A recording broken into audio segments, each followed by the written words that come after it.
नमस्कार, मैं डॉक्टर रवि राय आप सभी दर्शकों का हार्दिक स्वागत करता हूं।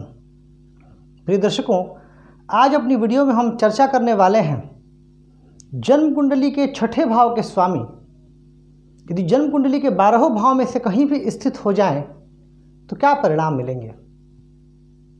और कहना चाहूँगा आपसे कि मैं आप लोगों के कमेंट को देख रहा हूँ और आप लोग जिस तरीके से चैनल को सब्सक्राइब करके लाइक करके हमें अपना प्यार और स्नेह दे रहे हैं, उसके लिए मैं आपका आभारी हूँ। और मैं आपको बता दूँ कि अभी हमने हाल में ही निःशुल्क जन्म कुंडली विश्लेषण कार्यक्रम का शुभारंभ किया है। तो यदि आपके मन में भी ज्योतिष शास्त्र से संबंधित कोई प्रश्न है, कोई जिज्ञासा है, तो आप चैनल के किसी भी वीडियो पर कमेंट करके अपना प्रश्न पूछ सकते हैं। प्रश्न का जवाब या तो वीडियो में दे दिया जाएगा या फिर कमेंट के माध्यम से मैं आपके प्रश्न का जवाब दे दिया करूँगा। आइए बिना विलंब के चर्चा प्रारंभ करते हैं।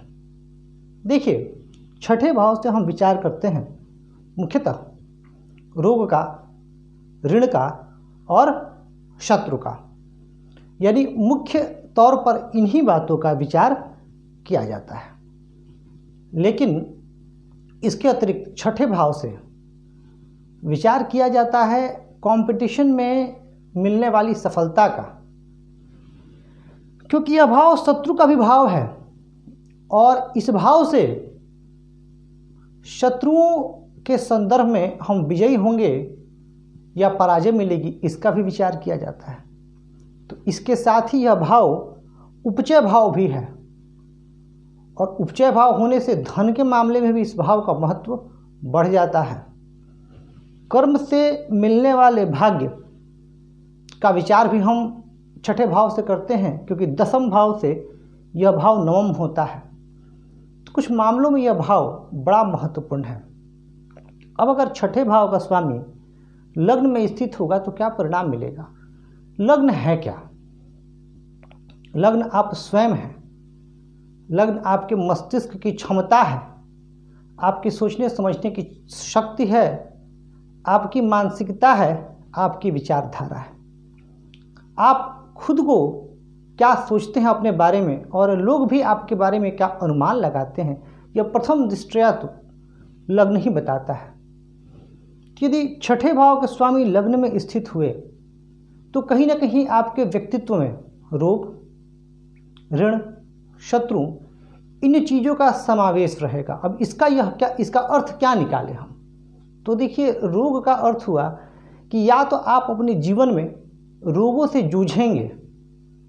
अब यह ग्रह कितने बली हैं इस पर निर्भर करेगा कि आप उन पर विजयी होंगे कि नहीं, या फिर आप दूसरों को रोग मुक्त करने के प्रयास में अपना जीवन व्यतीत करेंगे।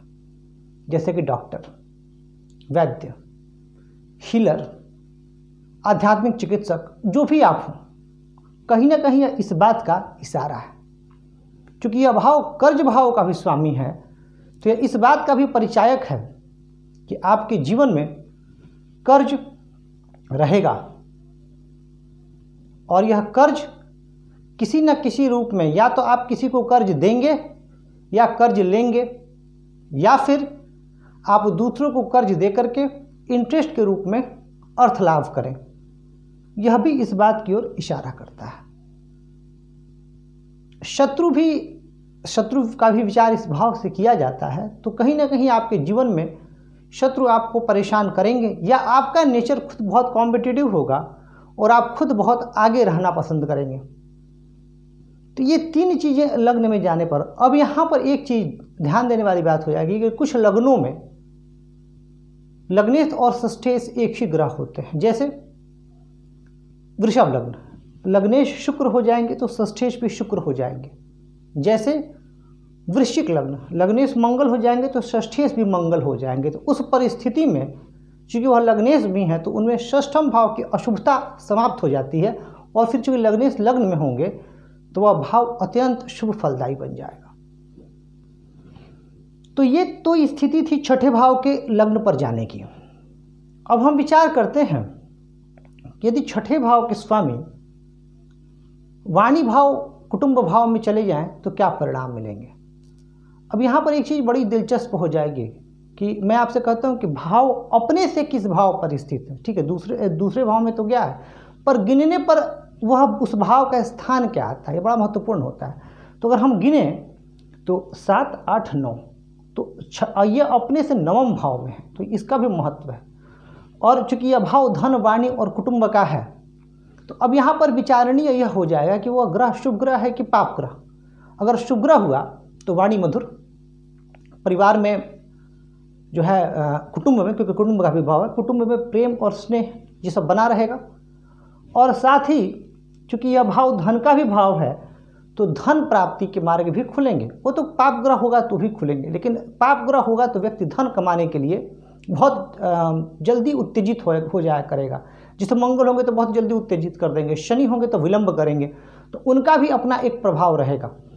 और यह भाव चूंकि ऋण भाव है, तो देखिए ऋण का मतलब ये नहीं होता है कि जो हमारा सांसारिक जो ऋण है उसकी बात हो रही है। सिर्फ ऋण का एक अर्थ यह भी निकल जाता है कि हमारे ऊपर पूर्व जन्म के कौन कौन से ऋण हैं, पितृ ऋण है, मातृ ऋण है, और कई प्रकार के ऋण बताए गए हैं। तो जब यह भाव इस भाव में आता है तो आपका जन्म अपने कुटुंब के ऋण को चुकाने के लिए भी हुआ है, और वह किसी न किसी रूप में आप में परिलक्षित होगा।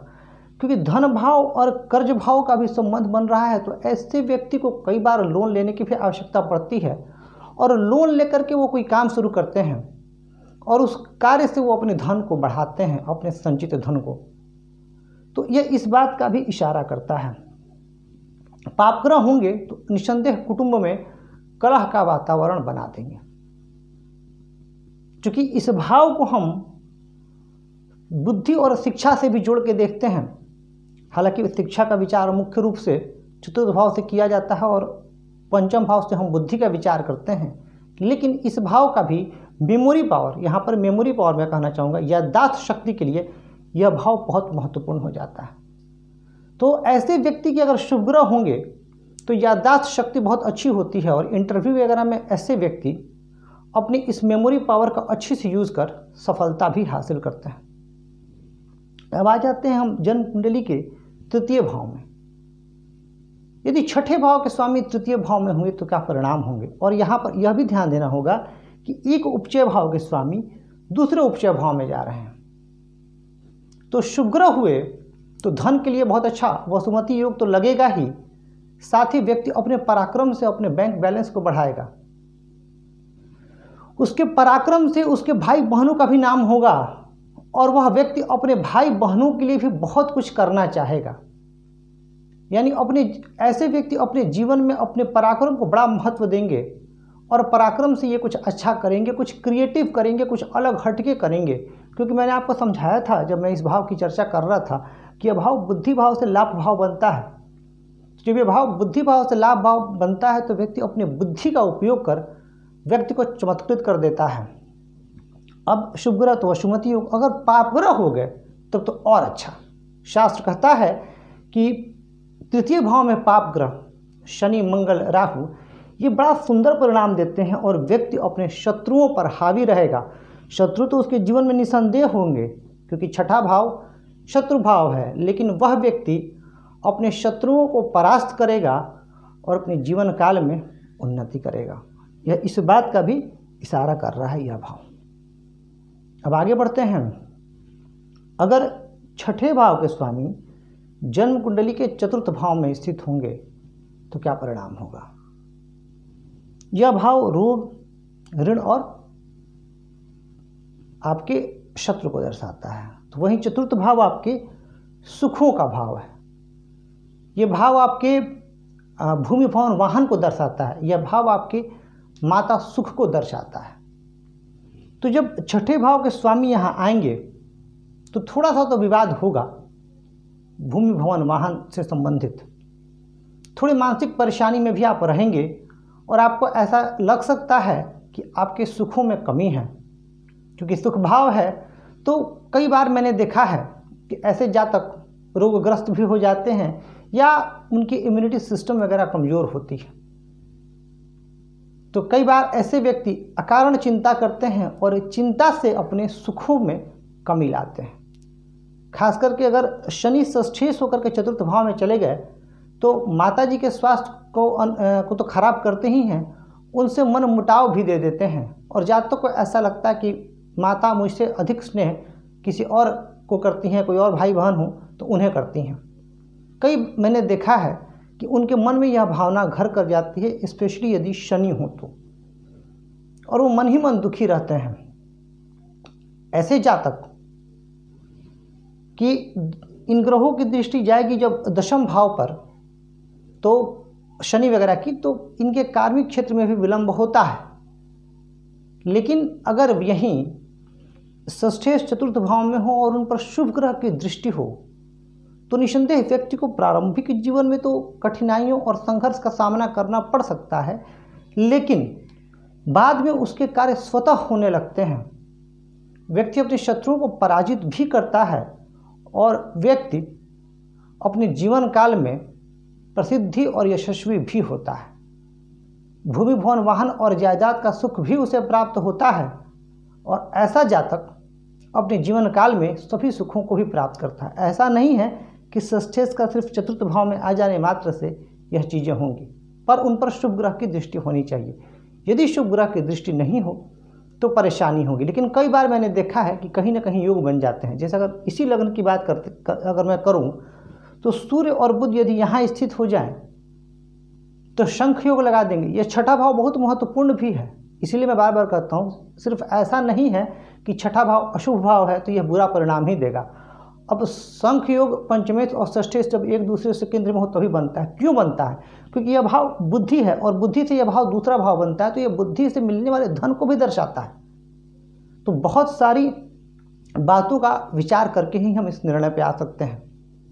तो वहीं जन्म कुंडली के छठे भाव के स्वामी यदि पंचम भाव में आ गए, अब पंचम भाव बुद्धि भाव और यह भाव स्वयं से 12वां हो रहा है, तो यह भाव संतान भाव भी है। अब शत्रु भाव के स्वामी, रोग भाव के स्वामी और ऋण भाव के स्वामी संतान भाव में आकर के उपस्थित हो रहे हैं। तो ऐसे व्यक्ति बुद्धिमान तो होते हैं। अब शुभ ग्रह है कि पाप ग्रह, यह भी बड़ा महत्वपूर्ण हो जाएगा।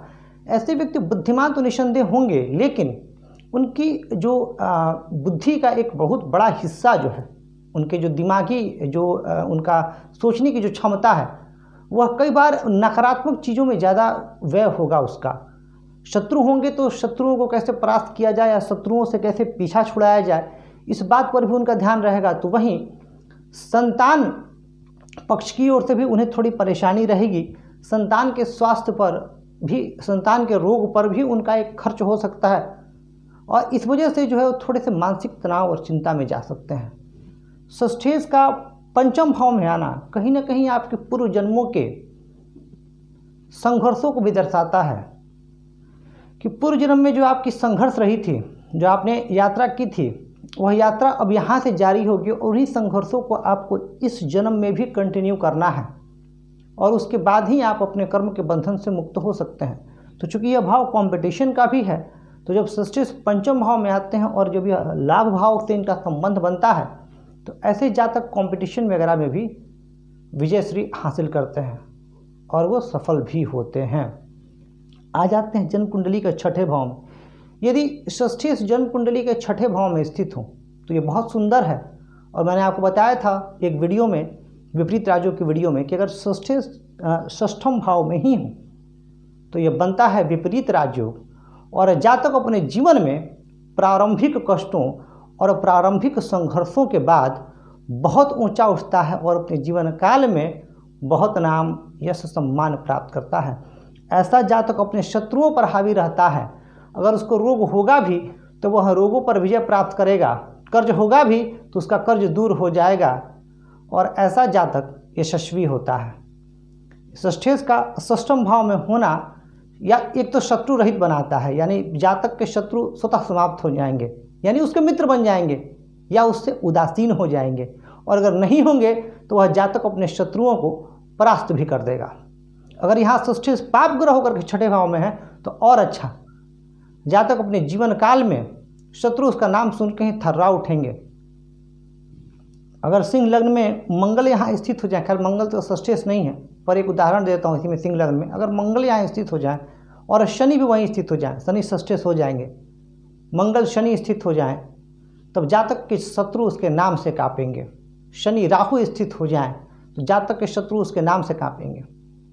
मंगल राहु, शनि राहु स्थित हो जाएं तो इन ग्रहों का कॉम्बिनेशन बन जाए तो ज़बरदस्त ये सफलता भी देता है और जातक अपने शत्रुओं पर हावी रहेगा। हाँ, लेकिन जब शत्रु होंगे तो जीवन में कष्ट और अड़चने आएंगी, ये तो स्वाभाविक सा है और यह होगा।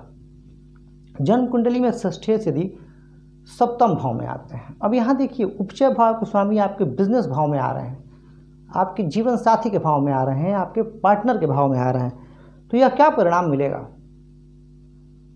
यह परिणाम देखिए डिपेंड करेगा कि ग्रह शुभ ग्रह है कि पाप ग्रह। क्योंकि देखिए एक तो बात तय है कि यदि सप्तम भाव में शुभ ग्रह हुए तो वैवाहिक जीवन थोड़ा मधुर हो सकता है, पर यदि सप्तम भाव में षष्ठेश पाप ग्रह होकर के आ रहे हैं, जैसे मंगल हो गए, शनि हो गए, ये ग्रह हैं, सूर्य हो गए, तो ये सब विच्छेदात्मक ग्रह हैं और इन ग्रहों को वैवाहिक सुख के लिए अच्छा नहीं माना गया।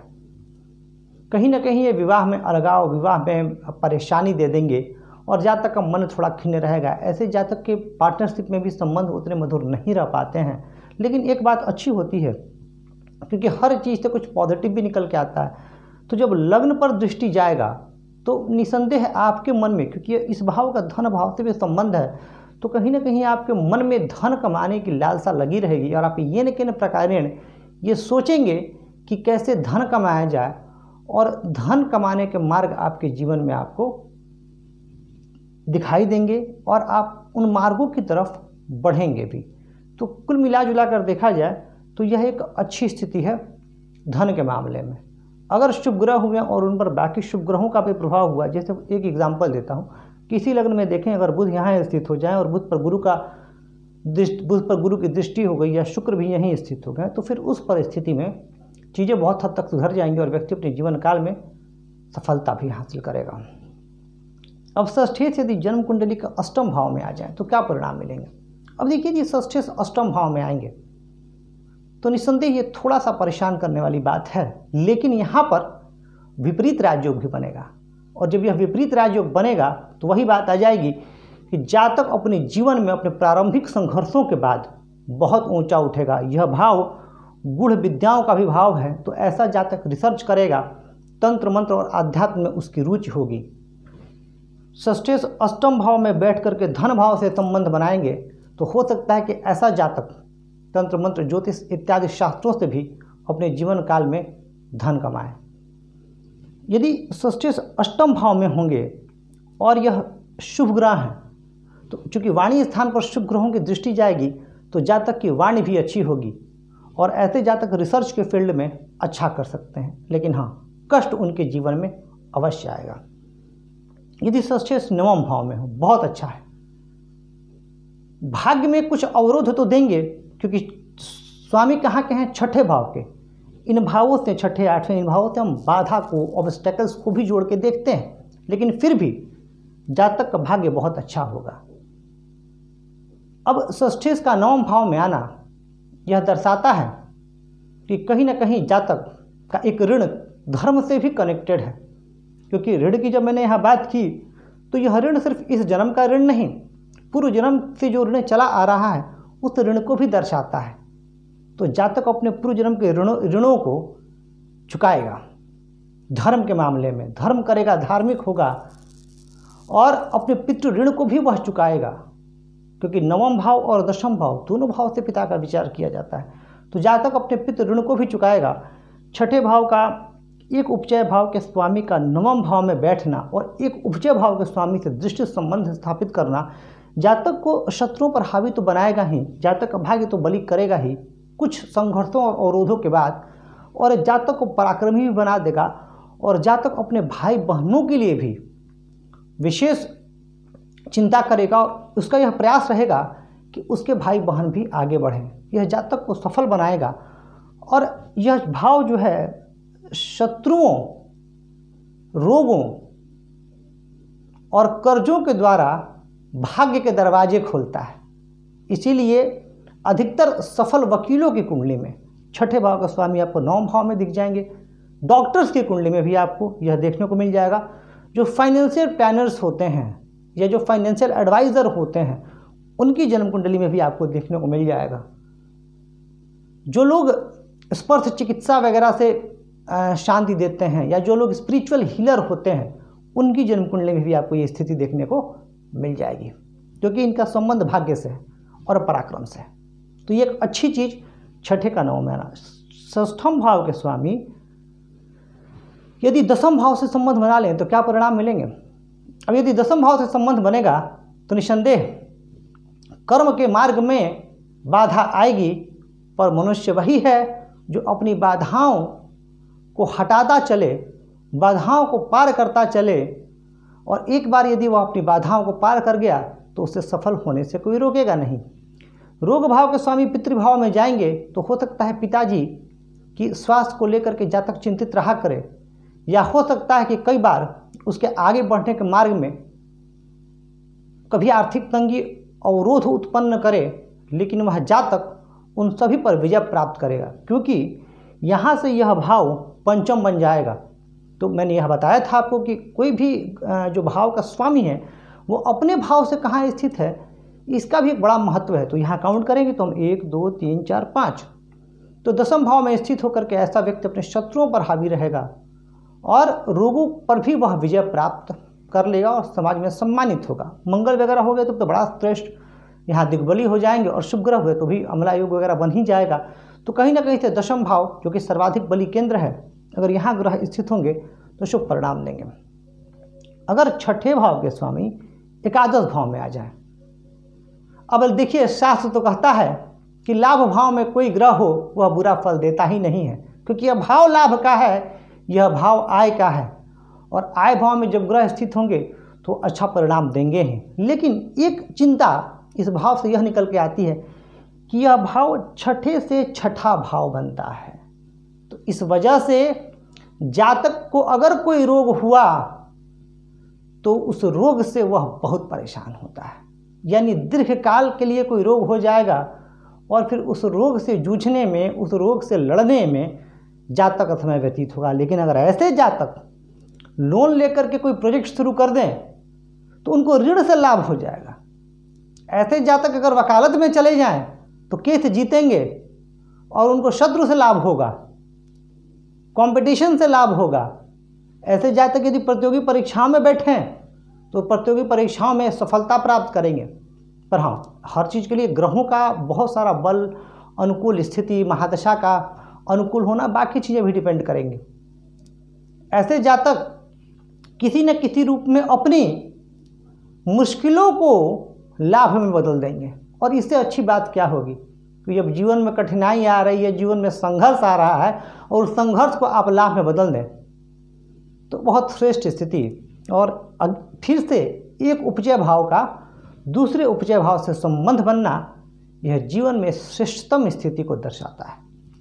छठे भाव का स्वामी 12वें भाव में, 12वां भाव व्यय का भाव, तो 12वां भाव मोक्ष का भी भाव, 12वां भाव का संबंध ठीक छठे से होता है, तो हॉस्पिटल्स, रोग में होने वाले खर्चों का भी भाव।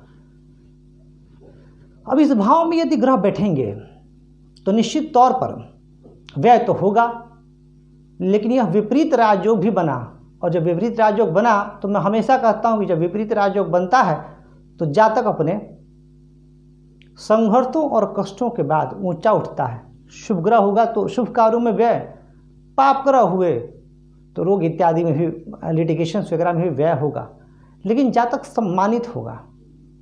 और अगर पाप ग्रह हुए तो एक चीज़ अच्छी हो जाएगी कि पाप ग्रह की दृष्टि जब जाएगी छठे भाव पर तो शत्रु समाप्त होंगे, कर्ज भी होगा तो कर्ज को समाप्त होना पड़ेगा, और ऐसे जातक अपने जीवन काल में सुखों का भी उपभोग करते हैं। तो सिर्फ 12वें भाव में जाने मात्र से यह नहीं होगा कि ग्रह जो है वह बलहीन हो गया, प्रभावहीन हो गया। हर भाव का महत्व है।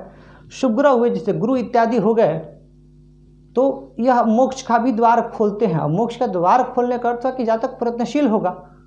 अब मोक्ष मिलेगा कि नहीं, यह तो उसके कर्मों और प्रारब्ध में उसने क्या किया है, उसका प्रारब्ध क्या कहता है, पूर्व जन्म में उसकी क्या स्थिति थी, इन बाकी विषयों पर भी निर्भर करेगी। लेकिन षष्ठेश का 12वें में भी जाना, तो एक चीज़ हमने देखा यहाँ जो बड़ी अच्छी चीज़ निकल के आई कि षष्ठेश यदि तृतीय, छठे, 8वें और 12वें में भी स्थित हो रहे हैं तो कहीं ना कहीं से कुछ सकारात्मकता अवश्य आ रही है। क्योंकि अशुभ भाव के स्वामी हैं, और अशुभ भाव के स्वामी होकर के यदि अशुभ भाव में ही कहीं स्थित हो रहे हैं तो फिर कहीं ना कहीं से मार्ग सफलता का वो खोल ही रहे हैं। तो प्रिय दर्शकों, ये था आज का विषय। जन्म कुंडली में छठे भाव का स्वामी यदि जन्म कुंडली के 12वें भाव में कहीं स्थित हो जाए तो उनका क्या परिणाम रहेगा। मैं आशा करता हूं कि आपको यह चैनल, यह वीडियो पसंद आ रहा है, और इसी तरह से वीडियो को लाइक, सब्सक्राइब और शेयर करके हमें अपना प्यार और स्नेह देते रहें। आज के लिए बस इतना ही। धन्यवाद।